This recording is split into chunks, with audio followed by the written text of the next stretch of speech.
Muy buenas tardes, tengan todos ustedes. Gracias por acompañarnos en este tercer encuentro regional tributario.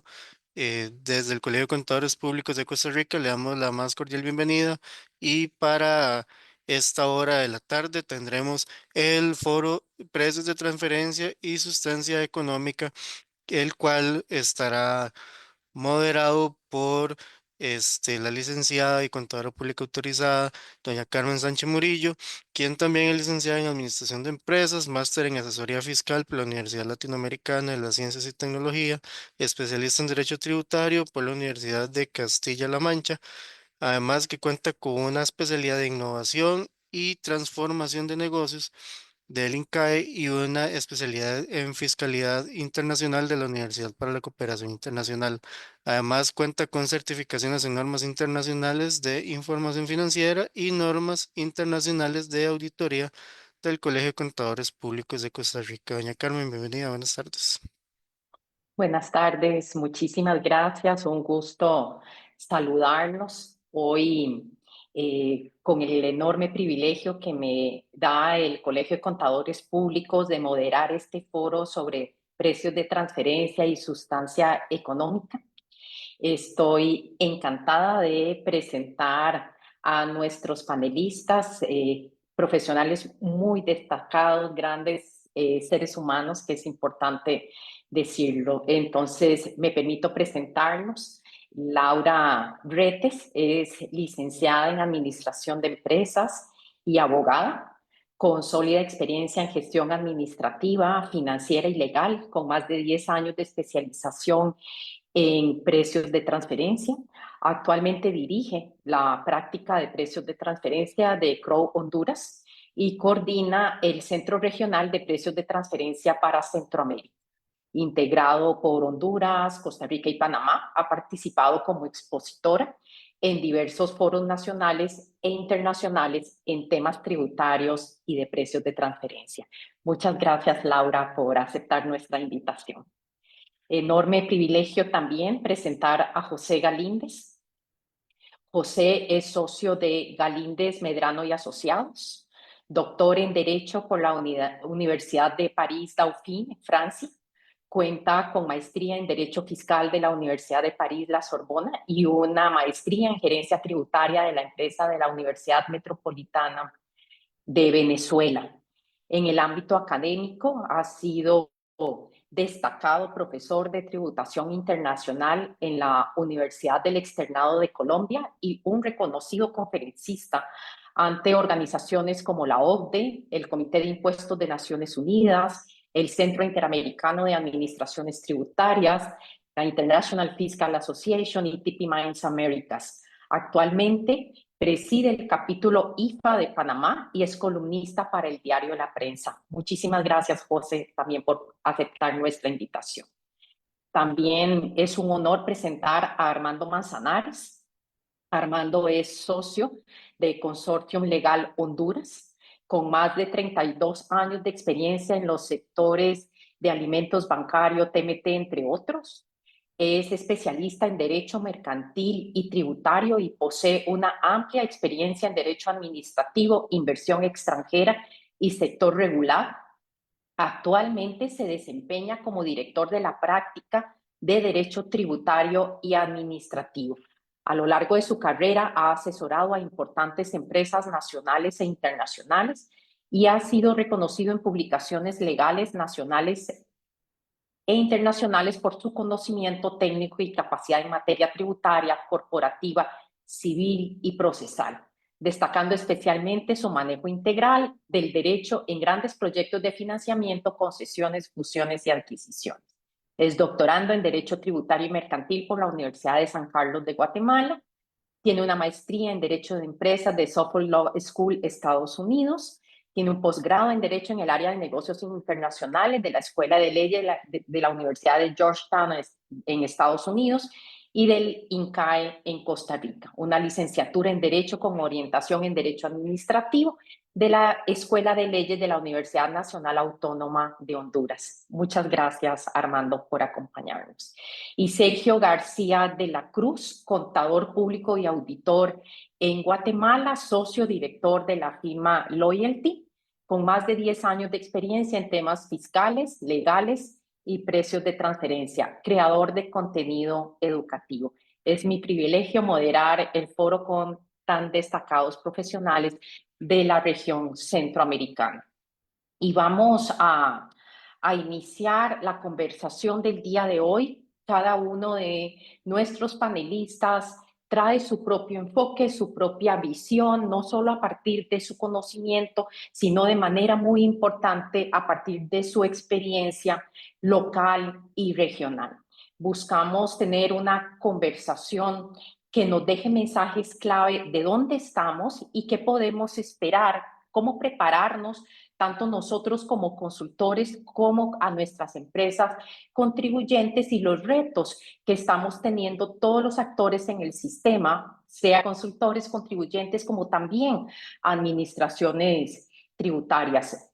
Precios de transferencia sigue siendo un tema sumamente crítico. Las transacciones de los grupos multinacionales son cada vez más complejas y sin duda su compromiso por una correcta valoración para un cumplimiento normativo sigue estando en la mesa de discusiones y en la mesa de análisis, no solo a lo interno de las empresas, sino con las administraciones tributarias, que por su lado buscan preservar la integridad del sistema fiscal. Obviamente, las regulaciones están diseñadas para asegurar ese cumplimiento del principio de plena competencia. Sin embargo, el cumplimiento está lejos de ser una tarea sencilla. Y sobre todo cuando hablamos de presencia multinacional, estamos hablando de diferencias significativas en las legislaciones que se suman a la dificultad de la interpretación de la norma, de la correcta aplicación de la metodología, y esto todo va aunando a los desafíos que tenemos en la aplicación de los precios de transferencia. Y no puedo decir que recientemente, porque los grados de madurez alrededor del mundo en el tema de precios de transferencia tiene diferencias importantes, pero sí hay cada vez más una creciente atención a el tema de la sustancia económica. En nuestros países centroamericanos, la forma sigue siendo relevante. Sin embargo, vemos cada vez más discusiones alrededor de la sustancia económica, entendiendo por esto que las actividades económicas entre las partes relacionadas sean reales y significativas y que estemos frente a evidencia sólida de actividades que justifiquen dichas transacciones. Acciones de organismos multinacionales, por supuesto, de manera muy relevante en nuestros países de la OCDE, promueven directrices y mejores prácticas que fomentan o fomenten la transparencia y el intercambio de información. Y sobre esto no vamos a ahondar, tuvimos una conferencia tremendamente interesante esta mañana, pero sí nos pone ante retos sobre todo en las administraciones tributarias, de falta de recursos, en algunos países cada vez menos, pero falta voluntad política para implementar los cambios que se deben de implementar y, por supuesto, una importante brecha de capacidades administrativas entre sistemas tributarios de países en desarrollo versus países ya con sistemas tributarios tremendamente maduros. Entonces, vamos a estar hoy hablando de estos retos que tenemos, de cuál es la visión de cada uno de nuestros panelistas y más focalizados en este tema de la sustancia económica alrededor de la creación de valor. Entonces, empecemos esta conversación. Vamos a tener 3 rondas de preguntas y en la primera haré la misma pregunta a nuestros 4 invitados de hoy. Cada uno aportará su visión, como les decía. Entonces, les pregunto, ¿por qué consideran ustedes tan crítico, tan crucial que los contribuyentes, administraciones tributarias, asesores en Centroamérica comprendamos y apliquemos correctamente el principio de plena competencia y toda la normativa relacionada con este tema. Y si focalizamos, como decía, la conversación alrededor de sustancia económica, agradezco mucho que nos ilustren. Laura, si quisieras iniciar el panel. No te escucho yo, estás en mute.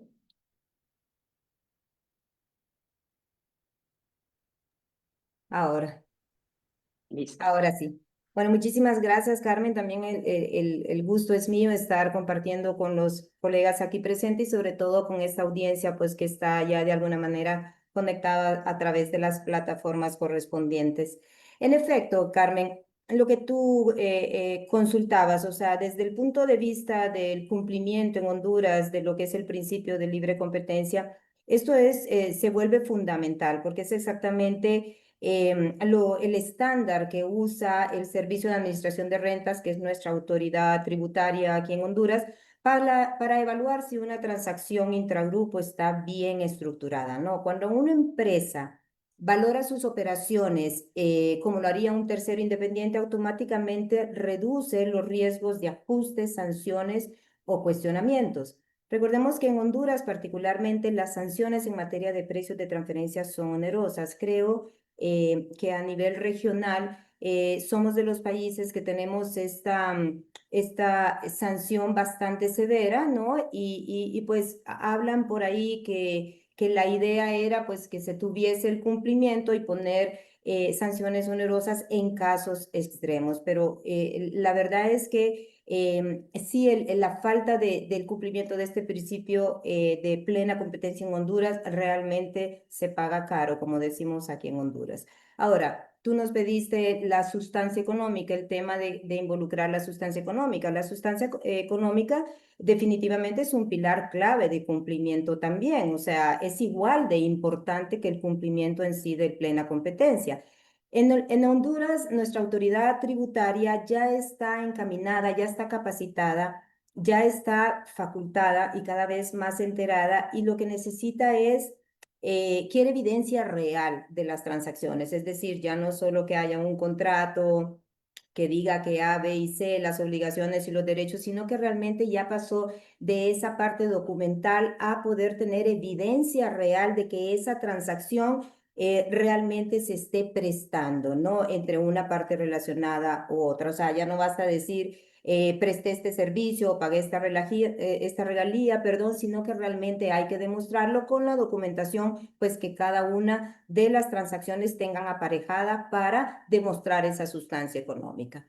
Desde mi punto de vista como especialista, lo que más he venido pudiendo observar es la diferencia entre lo que podríamos llamar un caso fuerte y un caso débil. ¿Ok? No es tanto el estudio, porque la estructura del estudio, y me refiero a la estructura como tal, de la estructura puede ser fenomenal, cumplir todos los requisitos, puede ser un estudio robusto, pero la verdad es que ya no basta el estudio, sino que la coherencia entre lo que la empresa hace y declara es lo más importante que está teniendo ahorita nuestra autoridad tributaria para poder evaluar si esas transacciones intercompany que están informando o declarando estos obligados tributarios realmente cumplen con este principio. Es decir, cuando las funciones, los riesgos y los activos calzan con la documentación, la defensa cambia completamente. Eso es algo que a nivel de experiencia hemos tenido que ver. Como ejemplos, te puedo decir, los servicios intragrupo en Honduras, si no están bien respaldados con reportes, con entregables, con KPIs, o sea, ahí la sustancia, o sea, si están respaldados con este tipo de documentos, la sustancia es clara. Entonces la autoridad ya no tiene esa duda o un requerimiento adicional. Pero también he visto casos donde, qué sé yo, hay regalías por una marca que ni siquiera se usa localmente en Honduras, ¿no? Entonces ahí pues he visto que el SAR definitivamente objeta de manera inmediata ese tipo de transacciones intercompany. Entonces, en resumen, lo que te puedo decir es que la plena competencia y la sustancia económica en Honduras ya no son teoría. O sea, ya no es aquella teoría que veníamos viendo, como bien dijiste tú en la introducción, el grado de madurez que ha tenido esta especialidad a lo largo del tiempo es sustancial verdaderamente. Y en Honduras se vuelve una base de una defensa sólida y también un instrumento para tener una seguridad jurídica en la transacción. Eso es lo que te puedo mencionar. Muchísimas gracias, Laura. Y creo que, Sergio, puedes complementar del lado de Guatemala una experiencia bastante similar a la que estamos viviendo en Honduras. Adelante. Sí, ¿qué tal a todos? ¿Cómo están? Es un gusto poderles saludar. Realmente es muy importante todo esto del conocimiento que se debe de tener una buena estructura, una buena asesoría, algo bastante dinámico. Como profesionales realmente tenemos que estar muy enfocados en lo que no solo las administraciones tributarias de cada país del país donde estamos cada uno de nosotros debemos de tener en este conocimiento, sino que adicionalmente también tenemos que ser muy coherentes respecto a lo que funciona a nivel regional, ¿no?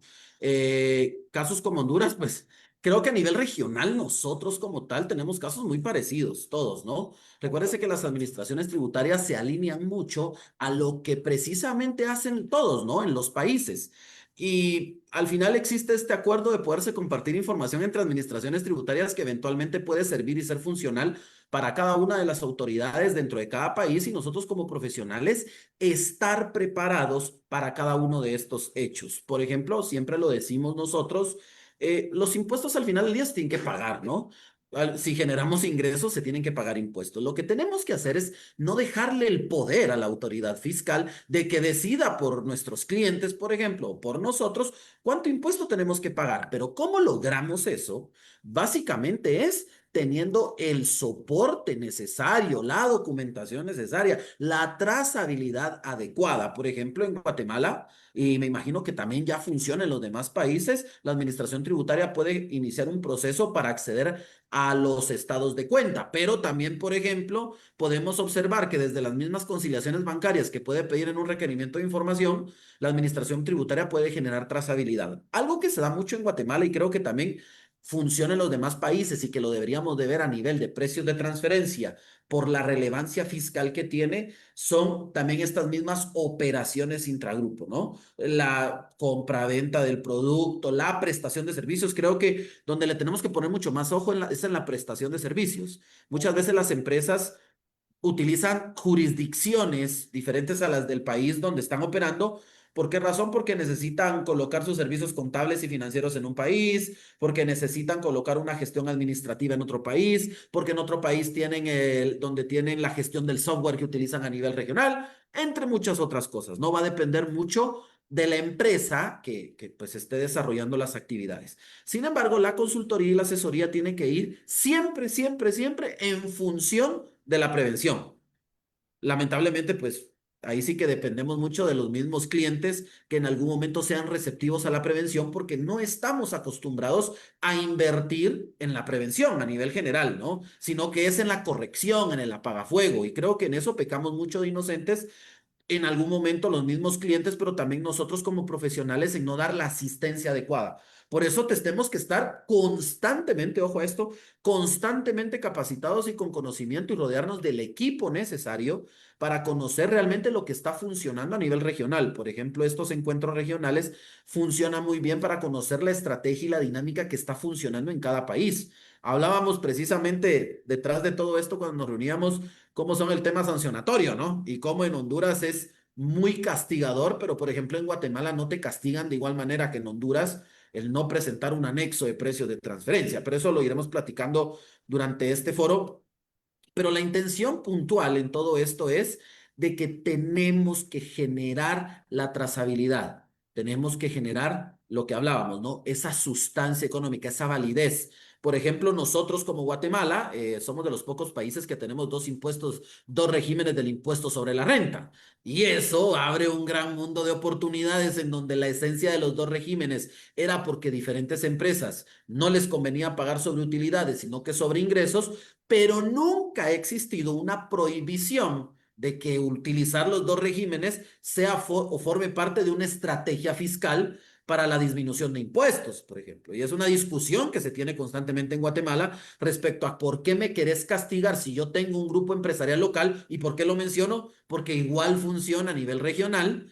Si yo estoy generando certeza de negocio, sustancia económica, y tal vez, ojo, porque pasa en Guatemala, si eventualmente existen planeaciones agresivas en donde te facturo mucho más alto porque igual la ganancia quedará en la otra empresa, pero se sale totalmente del concepto real y genuino de lo que es un servicio o la venta de un producto, etcétera. Y si funciona así a nivel local, obviamente a nivel de países con sus relacionadas en el exterior, antes de las normativas de precios de transferencia, eran criterios y estrategias fiscales muy agresivos que se han ido incorporando a todo este esquema para regularizar y por sobre todo respetar el principio de libre competencia, que para mí es la frase romántica de esto, pero realmente lo que se busca, o por parte de la autoridad fiscal, lo que se busca es tributar lo que se corresponde en el país que corresponde.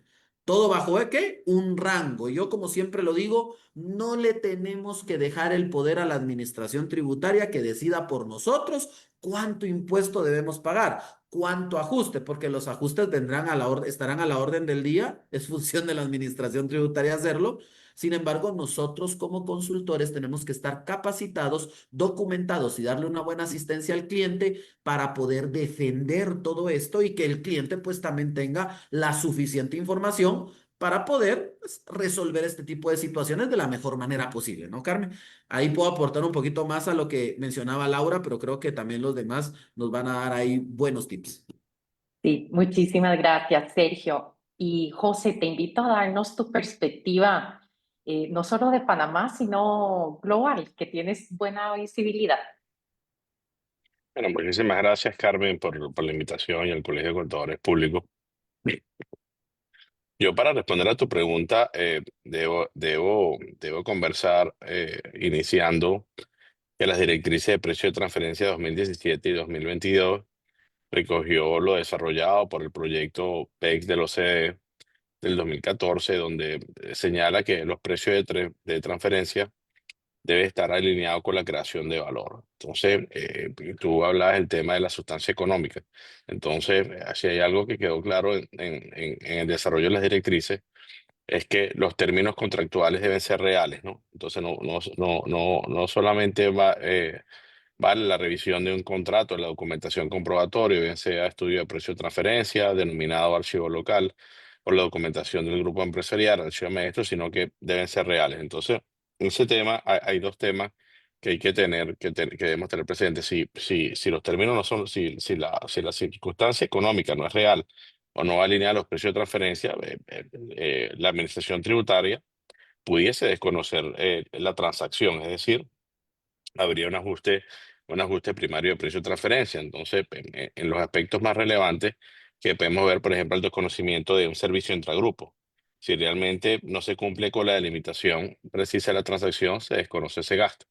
Lo mismo pudiese ser para un pago de regalías, es decir, un regalía a una sucursal, a una filial, y lo mismo en operación de préstamo, ¿no? Entonces, que si la empresa que está recibiendo el préstamo no tiene necesidad de flujo efectivo, indistintamente que los países hayan aplicado una Sin Capitalization Rule o una limitación de intereses conforme a la acción 4 van a ser desconocidos. Entonces, desde el punto de vista jurídico y del punto de vista contable, que es lo que señala la pregunta, los precios de transferencia busca que las operaciones con partes relacionadas se pacten contra los precios y montos que hubiesen pactado partes independientes. En Panamá, la administración cada día es mucho más efectiva en el control de precios de transferencia bajo estas aristas.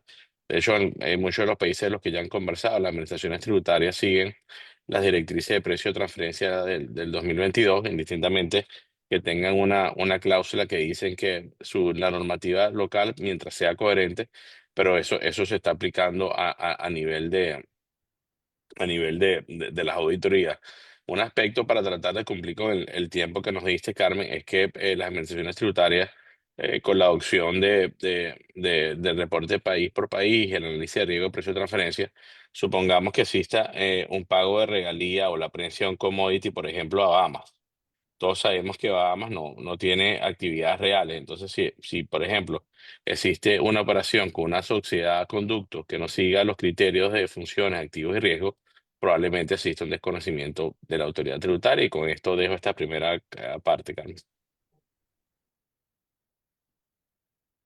Muchísimas gracias, José. Y ahorita volvemos sobre la experiencia tuya en Panamá. Armando, te invito a darnos tu perspectiva jurídica. Sí, muchísimas gracias. Y he escuchado con atención. Bueno, lo primero es que quería agradecerte personalmente, Carmen, por la invitación y a los organizadores del foro. Y bueno, decirles que es un honor y un privilegio compartir con ustedes, con estos panelistas tan distinguidos y tan prestigiosos.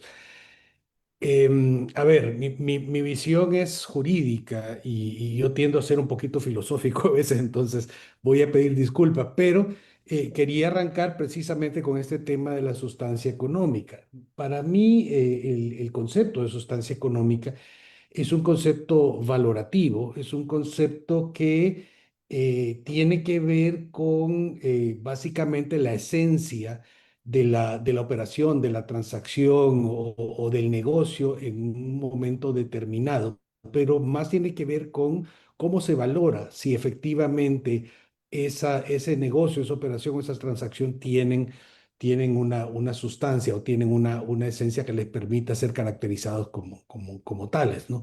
Eso significa que este principio de sustancia económica es como una especie de puente entre la realidad económica y la forma jurídica y nos permite identificar claramente entre un andamiaje artificioso y un negocio genuino, pero, y aquí es donde tal vez el aporte pueda ser valioso, se trata de un concepto bastante subjetivo, bastante complejo y necesariamente móvil, ¿no? Es decir, lo que hoy puede ser sustancia, mañana, al criterio de alguien, mañana puede no serlo. Y eso porque un concepto expresado de esa manera deja muchísimo espacio para la discrecionalidad y para la arbitrariedad, que son asuntos que desde la perspectiva jurídica pues lo tienen a uno litigando permanentemente. Creo que este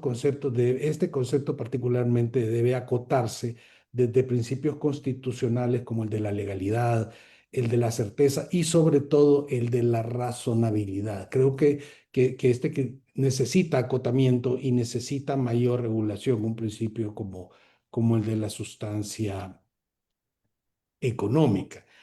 Y bueno, lo otro es hablar un poco también del principio de plena competencia, que es un principio que, digamos, se expresa bastante sencillo, ¿no? Es un principio que dice que las partes vinculadas deberán tener y estoy parafraseando mucho y lo estoy reduciendo quizás a lo más simple, pero las partes vinculadas deberán tener precios que serían los mismos que tendrían partes independientes en operaciones similares. El problema con este concepto es que se expresa de forma muy sencilla, pero es definitivamente un concepto de enorme complejidad por una sencilla razón, por el problema que tiene de que no es posible, ningún método puede darnos ese precio que habrían pactado partes independientes. Lo que nos va a dar, el resultado que vamos a obtener es el de un precio aproximado, el de un rango aproximado, pero nunca vamos a tener un precio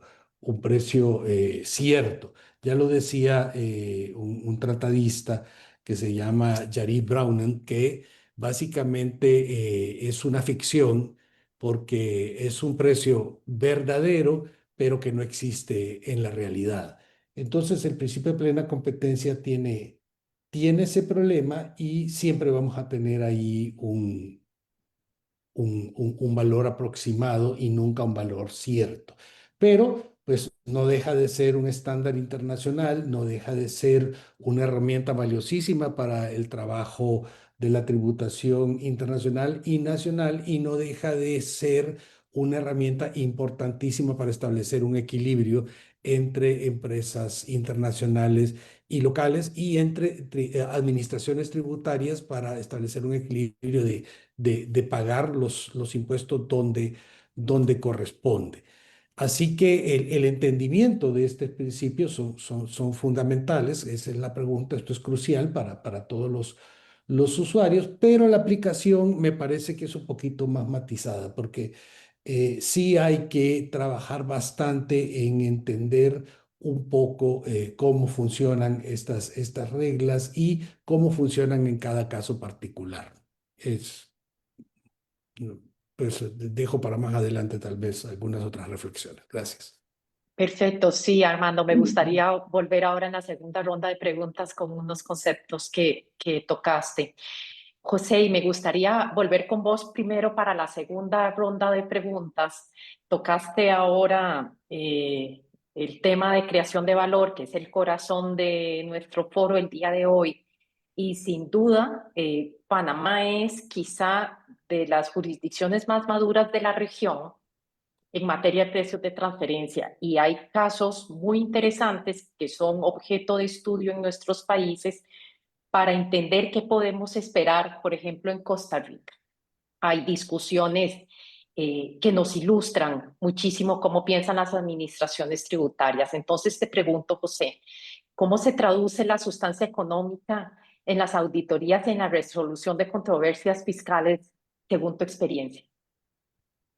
Bueno, gracias, Carmen. Nuevamente, mira, yo me gustó mucho lo que dijo ahorita Armando, el tema, cómo se traduce esto jurídicamente. Realmente, los precios, el único precio que valora el precio del método comparable no controlado, que es prácticamente para operaciones de materias primas, y los otros métodos es una aproximación para dar un resultado. Pero yendo a tu pregunta, Carmen, lo que tú señalas, bueno, Costa Rica es parte de la OCDE, quizás tú pudieses definir esto mejor que nosotros.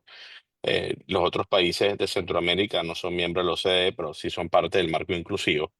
Entonces, estos países van alineando las auditorías de distintas maneras, bien sea a través de la asistencia del programa Inspectores Fiscales Sin Frontera o a través de cualquier asistencia de un multilateral. Pero fíjate lo que tú dices, lo que es la sustancia económica. Mira, aquí hay un fallo bastante interesante de la Corte Suprema de Justicia en Panamá, donde señala que una empresa de distribución de combustible, que en este caso es Puma Energy, en su compra a su vinculada en Bahamas, tenía un método incorrecto, ¿no? Eso es lo que dice el fallo, llegó una controversia que se derivó a un ajuste más o menos de 23 millones de dólares. La pregunta, y yendo desde el punto de vista metodológico, en el fallo se puede observar la mala aplicación de la delimitación precisa de la transacción, que fue lo que comencé en la charla. Todos sabemos que los métodos se seleccionan a través de un análisis de comparabilidad y la delimitación precisa de la transacción refuerza ese análisis. Entonces, la pregunta que nos hacemos si utilizamos un método basado en márgenes brutos o en márgenes operativos, bueno, si las comparables, Carmen, sirven para el margen bruto, también deben servir para un margen operativo. No es que para servir un método o para otro no. Entonces, viendo a través del análisis funcional y el desempeño de función activo y riesgo, debería llevar una aproximación de mercado. Entonces, ¿qué vimos en ese fallo? Bueno, en ese fallo, por ejemplo, y si tenemos un chance, se los compartimos, vemos que no se aplicó la delimitación precisa de la transacción, lo que llevó un resultado erróneo del método, y un resultado erróneo del método fue desconocido por la Administración Tributaria. El otro tema es que, bueno, aquí todos los que estamos aquí presentes trabajamos en precios, por lo que he visto. El otro vemos, todos sabemos que a través de una base de datos, las bases de datos nos facilitan a nosotros obtener transacciones comparables.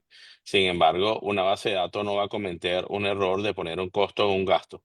Entonces, hacer una reclasificación de lo que es un gasto a un costo, bueno, pudiese llevar una revisión, por supuesto, de los informes públicos auditados por parte de la Administración Tributaria. Y bueno, yendo a ese punto, bueno, la Administración Tributaria constató que había una reclasificación incorrecta y seleccionó el mismo método utilizado por el contribuyente, que en este caso fue un margen de reventa. Entonces, eso es lo que yo veo, por ejemplo, aquí en Panamá. Estoy viendo yo ahorita mucho en la región, Carmen. La semana pasada tuvimos el segundo Congreso de Tributación en Panamá, hace una semana el de Colombia. Es que las administraciones tributarias, y qué lástima que no está nadie aquí de la administración, está haciendo mucho énfasis a las transacciones reales, ¿no? Entonces, por ejemplo, si una entidad panameña está pagando una regalía por el uso de marca a una entidad que está en Islas Vírgenes Británicas, se pregunta, ¿esa entidad que está recibiendo el pago de la regalía realmente desarrolló ese intangible? Entonces, si la pregunta es no y no cumple los criterios de EMPE, que es desarrollo, mejora, explotación y todo lo demás, puede haber un desconocimiento bastante de la regalía. Entonces, eso lo estoy viendo yo ahorita bastante a nivel de auditoría de la región. ¿Qué otro aspecto estamos viendo, Carmen? También estamos viendo el pago de los intereses, ¿no? Seguramente, fíjate que aquí en Panamá, Carmen, no existe una regla de limitación de intereses, ¿no? Entonces, lo único que la administración pudiera objetar si la tasa de interés pactada es de mercado, ¿no? Entonces, si la tasa de interés de mercado, bueno, en teoría ese interés es deducible. Bueno, hay otros temas más de forma, que si se aplicó una retención al interés, que no tiene nada que ver en la materia que estamos tomando. Pero sí he visto que las administraciones tributarias, haciendo un análisis de flujo efectivo, se da cuenta que la entidad que está recibiendo el préstamo no tiene necesidad de flujo efectivo y que el préstamo puede ser una canalizadora de obtenciones de renta afuera. Las administraciones tributarias están canalizando este aspecto. Y por último, bueno, todos los países que estamos aquí todos los panelistas somos países exportadores de commodities, por ejemplo, del guineo, del cobre, del oro o del petróleo. Las administraciones tributarias ahorita están haciendo muchos énfasis. Por ejemplo, si existe una venta a través de una sociedad intermedia, es decir, un pass-through, realmente que esa entidad que hace la venta sea una entidad que tenga sustancia, tenga personal, que tenga funciones de comercialización, porque existe un alto riesgo que te desconozca el precio de venta. Ya con eso respeté mi tiempo, Carmen, para darle el tiempo a los demás. Y el tiempo aquí es como el enemigo cuando el tema nos apasiona, porque a mí me encantaría, y lo dejo sobre la mesa por si alguien lo quiere tomar, el test de propósito principal que las administraciones tributarias nos están aplicando ya en fiscalización en muchas de estas transacciones que mencionaste. Pero bueno, me quedo con las ganas de que lo discutamos si alguno no lo quiere tomar. Eh, Armando, te invitaría a que continuaras la discusión. José tocó asuntos todos súper relevantes y cuando coordinábamos este foro hablábamos de cómo a ustedes los abogados litigantes en precios de transferencia los dejamos desprovistos de buena prueba por no hacer bien un estudio de precios de transferencia como lo acaba de mencionar José. Entonces, Armando, quisiera preguntarte cuáles son los principales riesgos jurídicos desde tu experiencia en la aplicación de precios de transferencia en Centroamérica. Bueno, muchísimas gracias de nuevo. La verdad que las preguntas sumamente interesantes y bueno, todo el foro. Me hubiera encantado quedarme viendo a Laura o a José por horas o a Sergio, pero bueno, como tú bien mencionas, el enemigo es el tiempo. Em, a ver, lo primero que quisiera hacer yo antes de contestar la pregunta es establecer un poco las características particulares de nuestra región. Economías bastante pequeñas, mercados también bastante pequeños, administraciones tributarias en proceso de consolidación y esas son características importantes, aunque definitivamente hay diferencias de grado notables. Hay países más avanzados y hay países que estamos a la saga, pero en esta materia creo yo que compartimos más o menos las mismas características. Yo creo que el primer riesgo en materia de precios de transferencia jurídico, por supuesto, y este es de nuevo un aporte jurídico, es la complejidad. Eso es un riesgo transversal que permea todo el sistema. La materia es sumamente compleja, es una de las cosas más difíciles que hay para contadores, para abogados, para administradores y bueno, para los empresarios en general, ¿no? Es una materia bastante difícil y bastante compleja. Yo dividiría los riesgos en dos vertientes.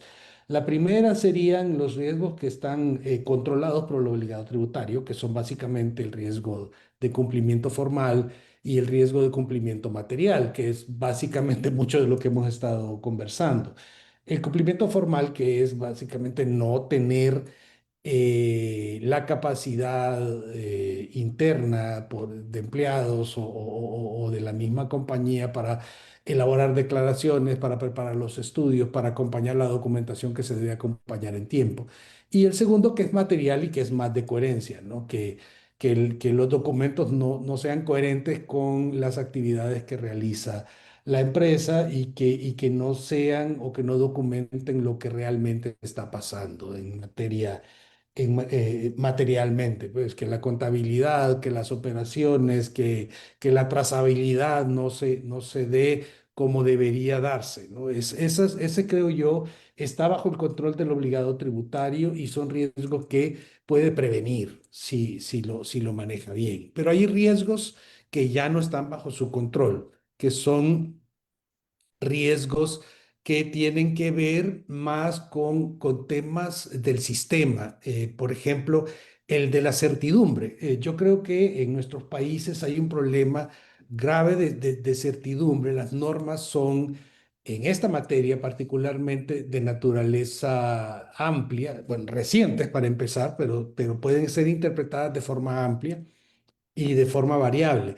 Y hay mucha interpretación discrecional, aunque se siguen los estándares de la OCDE y las directrices ahí son bastante claras, no son aplicables de la misma manera en todos lados. De hecho, no son normas jurídicas necesariamente aplicables dentro de los países, más bien son guías técnicas. Así que hay un tema de certidumbre, de falta de regulación técnica. Creo que en la aplicación de los métodos, en las definiciones de sustancia, del arm's length principle, de todas estas cosas, hay problemas porque falta muchísimo que hacer en materia de tener certeza. Otro riesgo grave que tampoco está en manos del obligado es básicamente la reclasificación o la recaracterización que se produce precisamente por incumplimientos materiales o formales y que son básicamente el objeto de esta charla, ¿no? Que es cuando no hay coherencia entre la realidad económica y la realidad formal o cuando la administración presume que no hay coherencia entre la realidad económica y cuando pues ajusta sin haber realizado un verdadero análisis funcional o cuando pues hace las cosas un poquito sin mayor motivación. Otro riesgo que me parece muy propio de la región y es un riesgo jurídico importante es el de la comparabilidad. Creo que es difícil encontrar comparables dentro de nuestros países, también dentro de nuestra región y normalmente pues terminan haciendo las comparaciones con empresas de naturaleza extranjera que necesitan algunos ajustes sofisticados, importantes, para poder determinar si hay comparabilidad. Recuerdo, brevemente menciono un caso en el que una empresa muy prestigiosa había hecho un estudio de precios de transferencia, tenía 6 comparables, la administración pues quitó 3, puso otros 3 y esos 3 tenían un ROS más alto y con ese ROS más alto, pues entonces evidentemente ya el rango no era el mismo y no hubo mayores explicaciones, no hubo pues básicamente no, los quité porque los quería quitar, porque no me pareció lo que vos pusiste y me parecen más lo que yo estoy poniendo. Esa falta ese tema de comparabilidad es importante y esto me lleva a la motivación, a la falta de motivación. Hay mucho en nuestras administraciones, lamentablemente, a una ausencia de motivación. Por lo menos en Honduras, los actos deben sustentarse en los hechos y en los antecedentes y sobre todo en el derecho aplicable. Y me parece que en mucho falta motivación, falta una explicación razonable de los ajustes y de las razones por las que se quita un método, por las que se deja otro, o sea, por un montón de razones. Eh, Hay un riesgo de jurisprudencia también, faltan normas que nos den certidumbre, pero también falta jurisprudencia, de nuevo, con sus respectivas diferencias entre países, que hay países que tienen más jurisprudencia que otros, pero falta mucho entender el criterio de los tribunales, que es vital para tener un cumplimiento previsible, ¿no? Y por último, y quizás el más, digamos, no lo voy a llamar ni importante ni dejar de ser importante, que es el penal, el riesgo de que un caso de esto se transforme en un caso penal porque se piense que hay algún tema de fraude ahí. Es una ley que permite, en esencia lo que hace es ajustar los precios que hubieran tenido partes independientes y no presume que haya ningún fraude. Por el hecho de que una empresa tenga precios distintos a los que habrían tenido partes independientes, pero en nuestra región, y la complejidad misma, que como les digo, permea por todo el sistema, podría ser un problema y llevar un tema de estos a una instancia criminal, ¿no? Una instancia penal.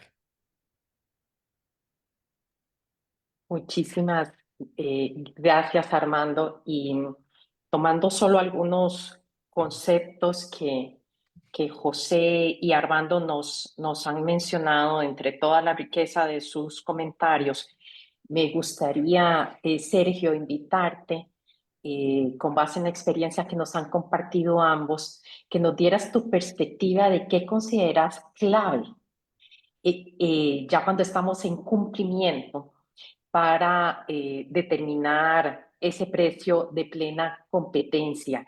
Y me encantaría, porque lo hemos hablado vos y yo antes, escuchar tu opinión de la fase de la planeación, desde que estamos definiendo las políticas y no esperarnos al cumplimiento. Te escuchamos. Totalmente, y qué bueno que tocas este tema, porque realmente el tema, la parte de la prevención es clave, ¿no? Muchas empresas, voy a ponerme en algo muy sencillo, los famosos préstamos, ¿no? Los créditos intercompañías. Ese es probablemente el más sencillo de todos, porque la gran mayoría dice, bueno, a ver, somos los mismos dueños, ¿no? Entonces yo le voy a pasar dinero a este para este y le cobran intereses. No, no cobran. Y realmente lo que la administración tributaria busca y que se debe de pagar impuestos es de los intereses. Pero al no cobrar un interés a mi relacionado, aunque sea algo simbólico, que ojo aquí, no es tan simbólico porque existen reglas de intereses específicos, por ejemplo, dependiendo si es en la moneda local o si es en dólares, y entonces ahí es donde empiezan los problemas. Y lo estoy hablando en algo muy sencillo, ¿no? Que son los intereses. Probablemente a nivel impositivo y pago de impuestos no impacta tanto, pero no se tienen contratos, no se tienen establecido tasas de interés y por ende, al momento de que la administración tributaria detecta esto, por ejemplo, lo que resulta es en un posible ajuste y es donde nosotros quedamos a merced de lo que la administración tributaria decida acorde a un rango. Entonces, la planeación también tiene que ir en función, por ejemplo, eventualmente también hacer una previa, ¿no? Es muy complejo por parte de los clientes muchas veces hacer una previa del estudio de precios de transferencia con cifras a septiembre, por ahí todavía, ¿no? Para ver cómo van los números a ese mes y todavía tener el último trimestre para ver si algo se puede hacer todavía en el camino. Si no, eso quedará para el siguiente año, ¿no? Para el otro estudio, pero estar claros de que ese año pues se quedará con algún riesgo. Entonces, una planeación adecuada en precios de transferencia implica también incorporar a todos los países, ¿no? Por ejemplo, nosotros tenemos un cliente que tiene presencia en 14 países, ¿no?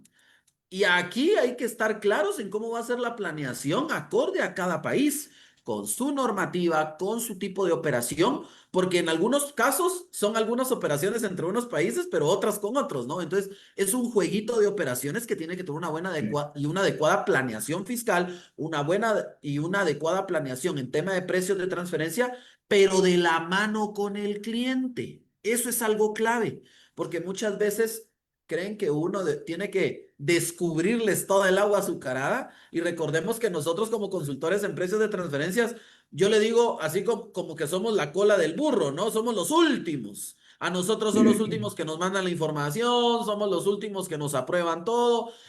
¿Por qué? Porque es claro, las obligaciones fiscales locales, etcétera, van a ser prioridad, la contabilidad mensual, cierres, etcétera.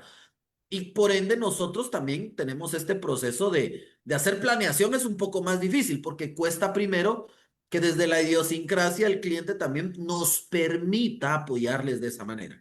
Pero o sea, nos pasó, por ejemplo, un caso. Mire, este está bien interesante porque es una empresa de Guatemala que vende ropa en Honduras, ¿no? O Nicaragua creo que fue, por ahí algunos de los dos países. Pero resulta que cuando hicimos el primer año el estudio, el rango intercuartil era entre 5 y 10, por ejemplo, ¿verdad? Pero resulta que el cliente estaba en 0.5.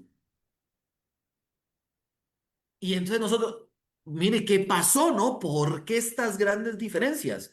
Y lo que nos decían era algo muy sencillo, es que estamos entrando al mercado del país y los costos allá son los precios son muy bajos y queremos entrar al mercado y posicionarnos. Ok, bueno, primero que nada tenemos que saber esa realidad para que quede incorporado en ese estudio y tratar de justificarle a la autoridad por qué razón es esa gran diferencia. Pero el tema es... ¿Iremos cada año subiendo de 0.5 a 1, a 2, a 3 para llegar a un rango? ¿O se va a quedar así siempre? Y la respuesta del cliente fue, no sabemos. Tenemos que evaluar, porque aquí hay mucho tema comercial también, ¿no? Entonces, tenemos que tener muy bien documentado todo porque podemos tener todo tipo de escenarios realmente.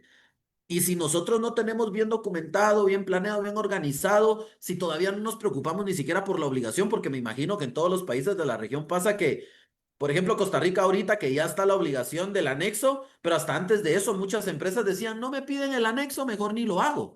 Así como hay otras empresas que lo hacían de manera preventiva y que ahorita que ya como que más forzosamente tienen que hacerlo, ya van preparados, ¿sí? O por ejemplo en Honduras con la multa, ¿no? De los $10,000. Ah, lo hago porque si no, ya con $10,000 es mucho dinero. Creo que tenemos que tratar de ser más proactivos, de mostrarles las razones por las cuales tienen que hacer el estudio. Indudablemente el tema de la obligación será el primer parámetro, ¿no? Pero también de cómo en algún momento esta estructura le puede permitir la toma de decisiones en otros países, de ingresar a mercados, porque también nos ha pasado que resulta que venden mucho más caro en su relacionada y todavía puede ajustar ahí un poco los precios entre relacionadas.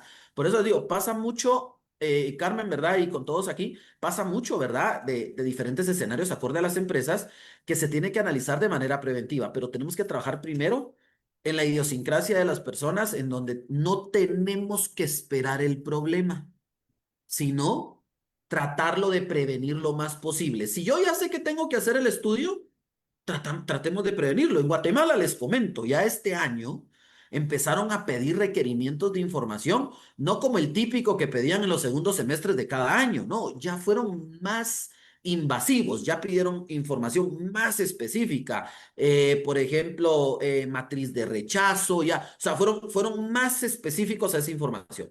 ¿Por qué? Porque ya se están preparando para fiscalizar y tener, como decía Armando, como estos criterios de esta comparable sí, esta no, este rango sí, este rango no, y cómo lo vamos a justificar. Entonces, sí tenemos que estar preparados para eso. Se ha venido hablando desde hace mucho tiempo de este mismo tema, pero creo que ahorita ya como que las autoridades fiscales se pusieron de acuerdo, porque hasta la inteligencia artificial está metiendo todas al mismo tiempo.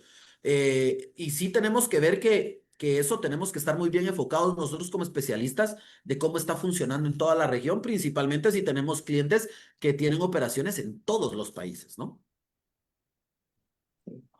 Muchísimas gracias, Sergio, por tu enfoque. Y yo quiero apalancarme en tu última reflexión del uso de la inteligencia artificial e invitar a Laura a compartirnos su visión de la tendencia en Honduras y en la región, porque tenés visibilidad de la región. Les comparto que en Costa Rica estamos recién implementando la oficina virtual con el mismo desarrollador que implementó la OBI en Honduras. Ustedes están con un nuevo formato de declaración informativa y basada en una plataforma tecnológica bastante moderna, y Costa Rica sobre la misma plataforma vamos para la primera declaración del periodo fiscal 2024. Entonces, sin duda, Laura, tus reflexiones, tu perspectiva de ¿Qué podemos esperar? ¿A dónde ves las tendencias? Va a ser muy enriquecedora. Gracias de nuevo, Carmen. Y sí, en efecto, es una de las novedades en materia de precios de transferencia en Honduras. La declaración de precios de transferencia era la única declaración que no había sido de forma electrónica, que no se había acoplado a lo que es la oficina virtual del SAR y se había quedado, pues, siempre se presentaba a través de un deadline, siempre de una plataforma, pero no estaba automatizada con el resto de la información. Esta realidad se hizo en marzo de este año, muy justito, inclusive a principios de marzo, finales de febrero, digo, muy justito para que tanto el obligado tributario como nosotros, los asesores en esta materia, pudiésemos conocer un poquito la plataforma y socializarla, ¿no? Para poder de alguna manera también asesorar a nuestros clientes o aquellos clientes pues que lo hacen de manera independiente, sin una ayuda de una asesoría, podrían conocer. Esta plataforma salió a finales de febrero, principio de marzo y nuestro día plazo es el 30 de abril para la presentación. Definitivamente sí fue uno de los puntos positivos que veo yo, que asesoro muchísimo en el sentido del temor que creó en el obligado tributario presentar esta nueva plataforma, ¿no? De esas que cuando empezó la tecnología, que si uno apretaba una tecla no sabía si aquello iba a explotar, ese miedo realmente al obligado tributario le volvió, ¿no? Y entonces sin embargo, puedo comentarte, Carmen y todos los compañeros, que el formulario 545, que así le denominamos nosotros, fue muy amigable y la verdad es que en mi experiencia representó muy poco problema. Muy poco problema. Estoy hablando del problema técnico de la presentación, ¿no? O sea, ¿qué quiero decir con eso? Que definitivamente hay que darle el mérito a la autoridad tributaria de haber, y como mencionaste que era el mismo proveedor, de haber seleccionado un proveedor que realmente considero que hizo un muy buen trabajo. Hubo ciertos problemas que se documentaron, que se consultaron con la autoridad y que fueron realmente fueron verificados y fueron resueltos de una manera muy rápida. Es algo que en lo personal a mí me quedó con muy buen sabor de boca, como decimos aquí, porque realmente sí hubo una eficiencia en ese sentido. Ahora, hablando ya de lo que implica tener esta plataforma, definitivamente eso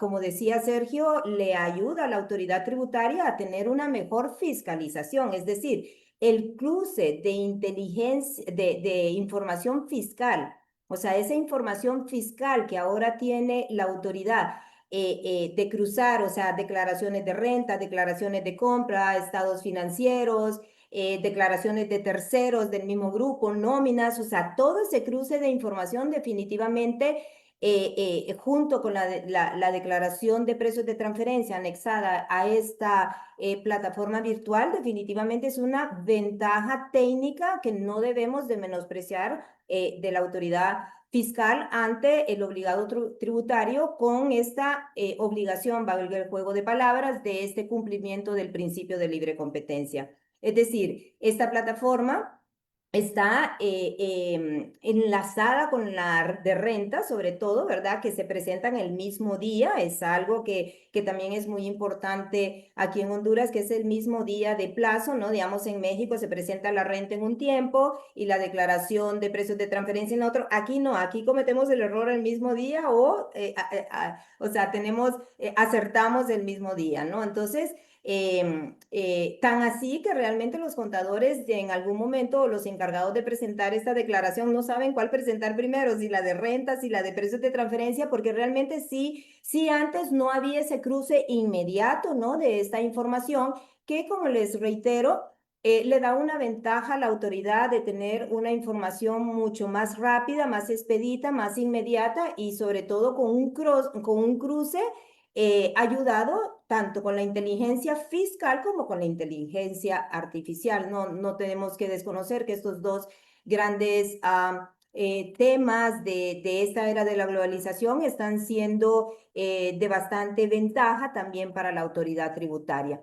En ese sentido, el nuevo formulario ha hecho también cambios muy importantes. Ya aquí en Honduras, desde este año, está vigente ya la presentación obligatoria del país por país, del informe por país, que si bien es cierto, no tenemos todavía la reglamentación, es decir, las bases de cómo presentar, tenemos ya como la ley y esto y lo otro, pero hacen falta ciertos criterios, pero ya es obligatorio, o sea, ya es obligatorio a partir de este año todas las empresas que apliquen a todos estos supuestos que conlleva el presentar este informe, pues ya tienen que hacerlo. Y esta declaración ya tenía 3 campos en donde nos pedían quién era, o sea, de qué país era residente la matriz del grupo.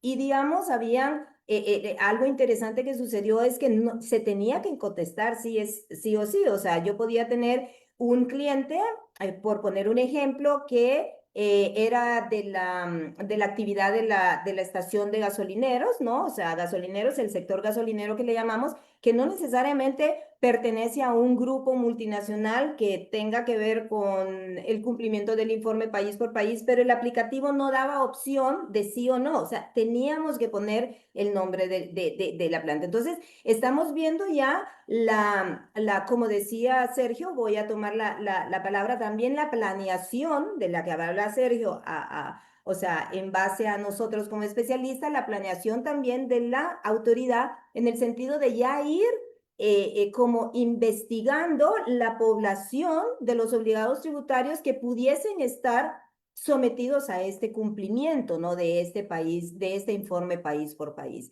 Entonces, en ese sentido, sí, hay muchos campos, por ejemplo, cuando hablábamos de la madurez de esta materia, cuando salió la primera declaración es un caso es real y créanme que muy cómico. Una persona que se hizo millonaria aquí y no era un especialista de precios de transferencia porque averiguó que poniendo 0 método todo pasaba. Y entonces vinieron todas las empresas y bueno, fue, de verdad se los digo, es un caso muy cómico, pero real. O sea, fue una cosa. Ahora ya esas cosas la autoridad tributaria las ha ido ajustando de manera tal que antes no me aceptaba un rango negativo, no me lo permitía poner un número negativo, entonces pues yo tenía que elegir otra categoría de intercompany para no dejar de reportar esta operación.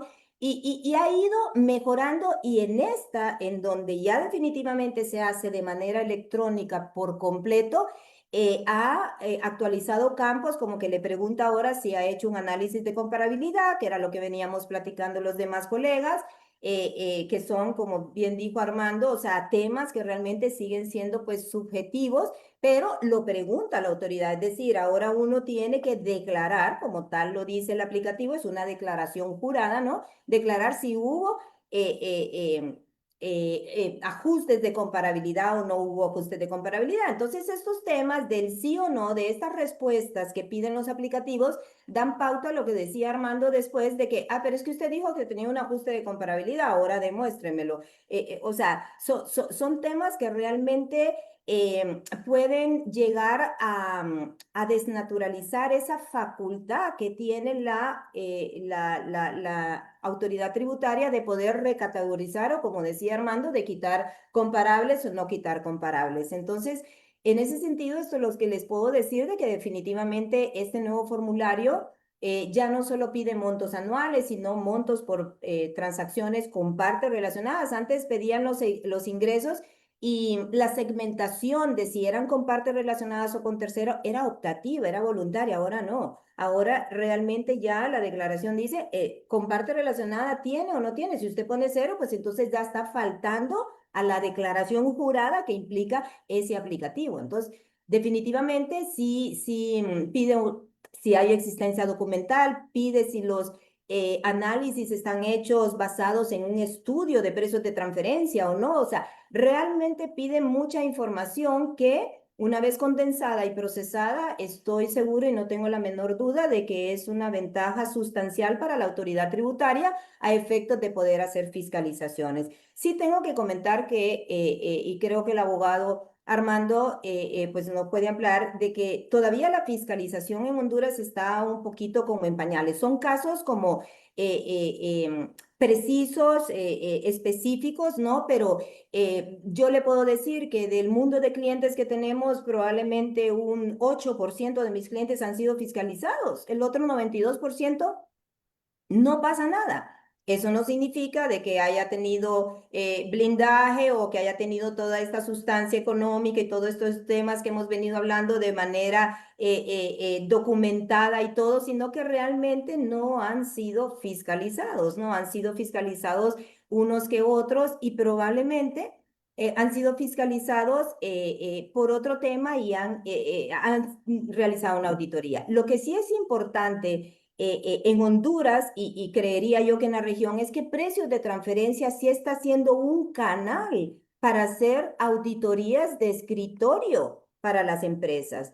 Entonces, en ese sentido, sí tenemos que definitivamente alinear todo lo que se declara con lo que realmente se hace. Lo que decía Sergio, esa coherencia interna, ese cambio de conducta que tenemos que hacer nosotros los especialistas, un trabajo muy sutil en los empresarios, en las empresas, porque hasta ahora nos han visto como un médico forense. Es decir, nos llaman cuando ya el ejercicio fiscal está cerrado, cuando realmente vamos a hacer una autopsia y no lo que decía Sergio, realmente buscar la prevención y hacer unas previas para, o sea, un acompañamiento. El especialista en precios de transferencia tiene que tener un acompañamiento durante lo largo del año fiscal con el cliente para poder mitigar y gestionar los riesgos a los que se puede enfrentar en materia de precios de transferencia.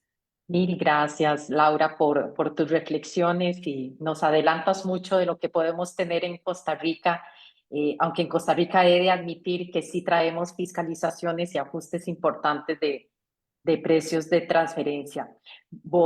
Para respetar el tiempo que nos ha dado el colegio, quisiera cambiar la tercera ronda de preguntas por los mensajes clave desde sus perspectivas para recomendar a nuestra audiencia mejores prácticas. Ya antes habíamos hablado de las perspectivas de cada uno y me encantaría que en 2 o 3 minutos cada uno pueda darle a nuestra audiencia que les compartía, son administraciones tributarias, contribuyentes y asesores, esa mejor práctica. Hemos hablado de riesgos, han hecho un trabajo riquísimo en ejemplificarnos. Nos hemos abocado también a hablar de los riesgos y ventajas del uso de la inteligencia artificial en esta materia. Armando nos ilustró cómo lo podemos acompañar mejor para que nos pueda defender mejor. Pero yo no puedo omitir referirme a la reflexión que nos hizo José de las 15 acciones BEPS y los ejes centrales de sustancia, coherencia y transparencia. Entonces, los invito a cada uno a dejarnos esos 2 o 3 minutos del mensaje que se debe llevar nuestra audiencia. José, empiezo contigo. Bueno, gracias, Carmen. Mira, bien como señaló ahorita Sergio, yo creo que lamentablemente a veces las empresas no se toman el tema de precios y tampoco el cumplimiento tributario hasta que llega la auditoría, ¿no? Entonces, cuando llega la controversia, bueno, ahí sí te llaman a ti, Carmen, mira qué pasó con el archivo local, qué pasó con la declaración informativa. Fíjate que hay un libro en América Latina que se llama 100 años de jurisprudencia, publicado por Thomson Reuters en Argentina. A veces en los fallos señalas que presentaste la declaración informativa, ustedes que tienen finalmente, Carmen, su declaración en Costa Rica, presentaste el método comparable no controlado. Sin embargo, en el estudio que te solicita la administración, presentaste otro método. Entonces, la pregunta que si tú fueras juez, Carmen, bueno, ¿qué método vamos a utilizar? ¿El de la declaración informativa o el del estudio? Y adicionalmente, Carmen, cuando hay una auditoría, entonces presentas otros métodos, otras comparables. Entonces, al final lo que señala Armando, que la documentación y Laura, la documentación comprobatoria es un elemento clave, entonces lo ideal es ir de la mano con las empresas y decir, mira, vamos a fijar una política de precio de transferencia que te permita respaldar tu posición ante el fisco. Porque en esto, para concluir, hay dos cosas importantes. Uno es la obligación formal, que es la que ya algunos de nosotros hemos conversado, tener la documentación contemporánea al día. En el caso que te la pida la Administración Tributaria, en el caso de Panamá, la no presentación del informe de precio de transferencia, tú pudiese conllevar una multa hasta $1 millón. De hecho, hay un fallo interesante sobre los regímenes de precio de transferencia y estabilidad jurídica. Y la otra es la material. ¿Cuál es la material? Que aquí todos estamos de acuerdo que las transacciones con partes vinculadas respeten el principio de plena competencia. Entonces, si no lo respeta, tiene un ajuste primario. En el caso de Centroamérica, salvo Panamá, Panamá tiene una red de 17 convenios. En Centroamérica, la red de convenios es limitada y probablemente eso crea oportunidades de doble imposición que no nadie se lo quiere. Ya con eso termino, Carmen, como aquí todos pudiésemos durar 3 horas, pero siempre trato de ser respetuoso con el tiempo. Gracias. Mil gracias, José. Armando, te escuchamos. Gracias, Carmen. A ver, yo lo que dejaría como reflexión es quizás el enfoque debe ser en cumplimiento. Me parece que la mejor forma de defenderse es hacer bien las cosas. Si tú contratas los mejores expertos, haces tus mejores estudios, te fijas y te amparas en una sustancia económica verdadera, o sea, en una realidad, en una operación verdaderamente, digamos, sustentable, creo que vas a tener una capacidad de defenderte a la hora de que se te presente un ajuste. Pero también creo que el cumplimiento no es unilateral, me parece que por lo menos en Honduras, la obligación de la autoridad tributaria es facilitar el cumplimiento a los contribuyentes, a los obligados tributarios, y eso hace que también tenga una parte activa en la administración en ese cumplimiento, que de nuevo, trayendo a colación lo que habíamos mencionado como riesgos, pues como oportunidades de mejora, creo que hay mucha oportunidad en la certidumbre, en emitir normas técnicas que aclare muchos de los conceptos que en este momento podrían ser un problema y sobre todo en motivar las resoluciones para explicar con claridad meridiana de qué se trata el ajuste. Yo te voy a decir acá, la mitad de los ajustes que estamos peleando son por falta de claridad, porque no teníamos una motivación adecuada y entonces el contribuyente pues al final no entiende por qué, por qué lo ajustaron. Sí, y estoy seguro que en muchos de los casos, si hubiera una explicación razonable, pues a nadie le gusta litigar con una explicación razonable, el pago y el reconocimiento del error podría estar ahí también y nos ahorramos todos una litigiosidad que verdaderamente es un problema, sobre todo en países como los nuestros, donde tarda tanto tiempo, ¿verdad? Y es tan complicado. Sí. Es- Yo en la mañana estaba en otro foro y hablábamos de la interpretación razonable de la norma y eso nos cuesta tanto. sí. Laura, te escuchamos. Bueno, yo aunado a lo que decía Armando y José, realmente al final yo veo que en Honduras el cumplimiento efectivo, o sea, coincido con Armando en el sentido de que el reto es este, el cumplimiento efectivo y que el cumplimiento efectivo ya tenemos que entender, o mejor dicho, hacerle entender a nuestros clientes, hablando desde el enfoque del obligado a esta sujeción de esta norma, es que realmente el cumplimiento ya no solo es contar con el contrato, ya no solo es contar con el estudio en primer lugar, o sea, ya no solo es contratar al especialista, después el estudio, después tener el contrato, después tener un memo donde decía que sí, que se pasa, que se ordena la prestación de servicios, sino que realmente debe de haber una organización interna de la empresa un poco más enfocada en esta materia. Como decía José, como decía Sergio, los especialistas de precios de transferencia allá el 28 de abril, cuando ya se desocuparon de todas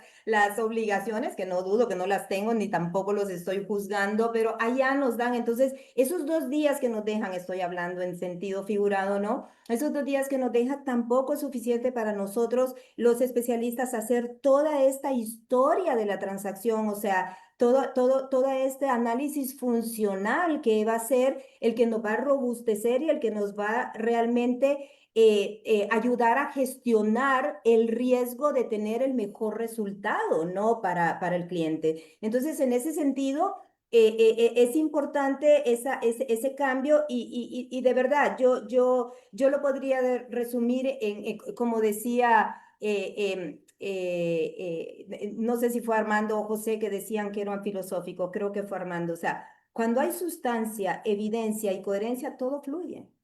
Todo fluye. Entonces, ese sería mi mensaje para lo que realmente necesitan hacer precios de transferencia. Y no olvidar también, agregar, no olvidar que precios de transferencia no es un cumplimiento fiscal, es una herramienta muy valiosa, como lo dijo Sergio, o sea, para efectos de saber si entro a un mercado centroamericano, si no entro, o sea, no solo es ¿estoy consistente o no estoy consistente, abogada? No, es realmente una herramienta que tiene muchas más utilidades de las que ahorita de manera miope nos están haciendo ver a precios de transferencia. Una riqueza en el modelo de negocio.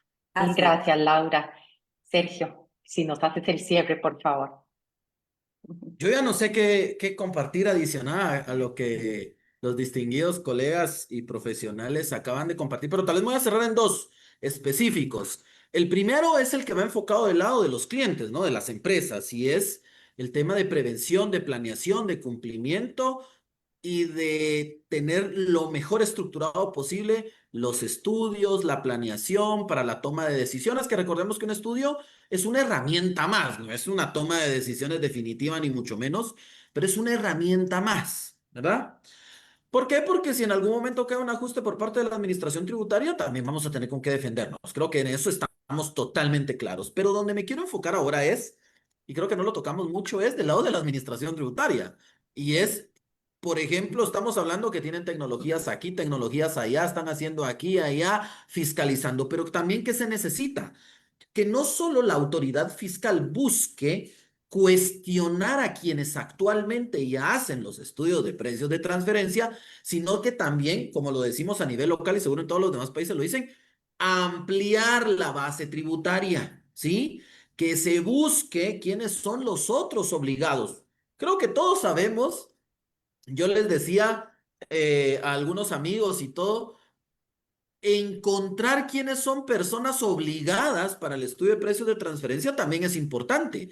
Si quieren evaluar, analizar y evolucionar en la fiscalización de precios de transferencia, también tienen que preocuparse porque sean otros contribuyentes los que sean, porque si se dan cuenta, la recaudación recae sobre los mismos, la fiscalización sobre los mismos, la obligación sobre los mismos. Necesitamos también que entonces la administración tributaria busque cómo incorporar a todo esto a todos aquellos que no actualmente no realizan un estudio y que lo están haciendo. Yo hacía la broma de que ustedes pueden poner en ChatGPT qué empresas tienen operaciones en otros países, por ejemplo, qué operaciones tienen un contrato de una distribución exclusiva o algo, y les salen N cantidad de empresas y por ahí pueden ir detectando fácilmente, pero era como una broma que no es tanto broma porque sí te aparecen empresas, pero sí conocemos seguro todos aquel cliente que te dice, a mí no me han caído, así que yo no lo hago.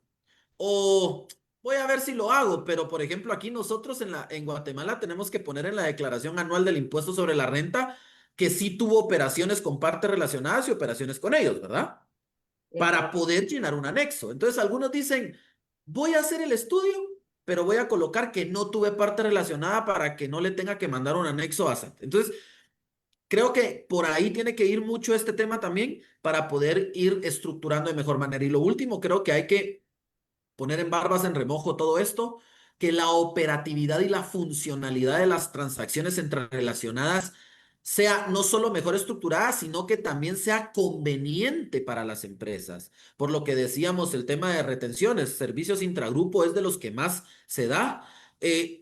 Y tal vez solo así para cerrar, que ahorita se me vino a la mente cómo documentar un servicio intragrupo. Aquí, por ejemplo, nosotros tenemos un porcentaje de retención de no residentes si es servicios profesionales, pero si es servicios técnicos es otro, más Ujú, caro.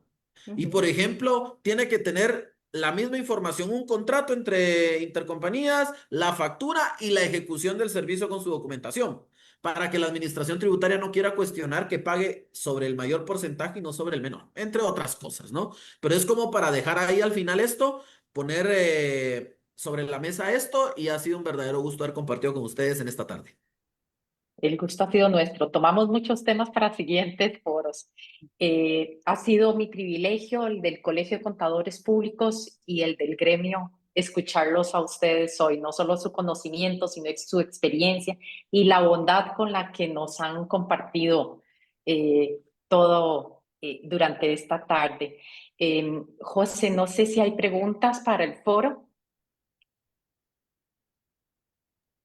No, ya Carmen, vieras que en redes sociales pues no registramos ahorita ninguna consulta, pero de igual manera si en el transcurso de la tarde o incluso el día de mañana, si posteriormente al foro se genera alguna, pues se las estaremos externando para darle su respectiva respuesta. Muchísimas gracias. Agradecerles, Sergio, José, Armando, Laura. La verdad que ha sido mi privilegio y el del colegio. Gracias, Carmen. Gracias, El Carmen. nuestro y Muy de mi buena la parte conversa. también. Gracias a todos. De verdad que el privilegio Verdadero gusto, que tengan buena tarde. de estar Muchas a gracias, todos. Carmen. Un gusto compartir. Hasta luego. Buenas Gracias, tardes. Hasta luego. José. Chao. Chao. Les agradecemos a todos y cada uno de ustedes que han estado también con nosotros en estas dos conferencias del día de hoy. Les recordamos que para mañana tenemos tres conferencias más en este tercer encuentro regional tributario para que usted esté atento desde las 9 de la mañana para pues que pueda compartir con nosotros las conferencias que les tenemos preparadas para el día de mañana. Buenas tardes. Gracias.